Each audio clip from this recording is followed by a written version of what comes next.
lebih suka pakai batik atau di brand luar? Kalian lebih sering ngomong jujurnya atau sejujurnya? Oke, aku Juliastini. Kali ini kita akan membahas salah satu isu panas, identitas nasional Indonesia. Masih ada nggak sih di dalam diri kita atau sudah luntur tergerus globalisasi? Nah guys, di sini sudah ada dua narasumber kita hari ini. Yang pertama itu ada Mira Anggreni, si anak Jaksel Abis. Hai guys, what's up? Identitas nasional itu harus fluid dong, fleksibel. Oke, yang kedua ada Ari Setiawan, sang penjaga kearifan lokal. Halo semuanya, salam satu bangsa, NKRI itu harga mati. Oke, langsung aja. Aku sering lihat nih komen netizen yang katanya anak Indonesia itu mulai luntur identitas nasionalnya, krisis identitas. Banyak yang suka K-pop, budaya barat, dan bahkan lupa dengan budaya Nusantara. Menurut kalian gimana sih pendapatnya? Jujur nih ya, pandangan itu kayak kelihatan kuno banget gak sih? Secara kan kita berada di era globalisasi, gak mungkin kan kita nolak budaya yang luar mau masuk ke Indonesia. Jadi, contohnya gue nih, gue itu suka K-pop dan suka campur-campur bahasa pakai bahasa Inggris. Jadi, apa salahnya? Kalau berlebihan tentunya akan salah.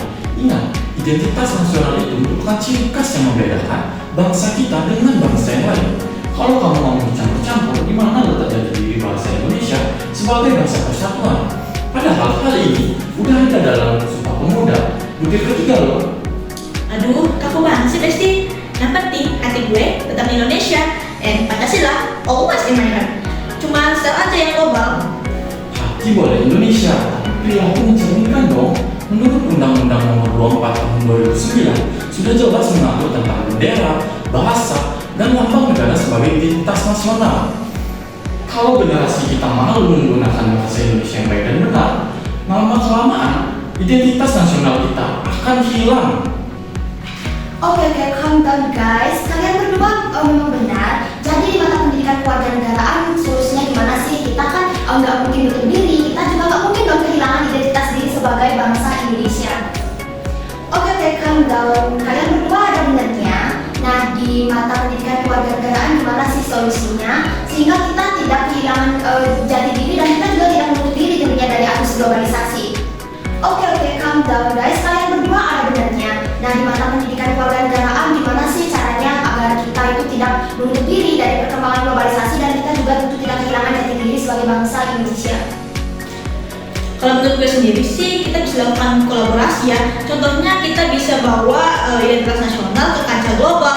Contohnya kayak batik. Kan sekarang udah jadi tren fashion sekarang.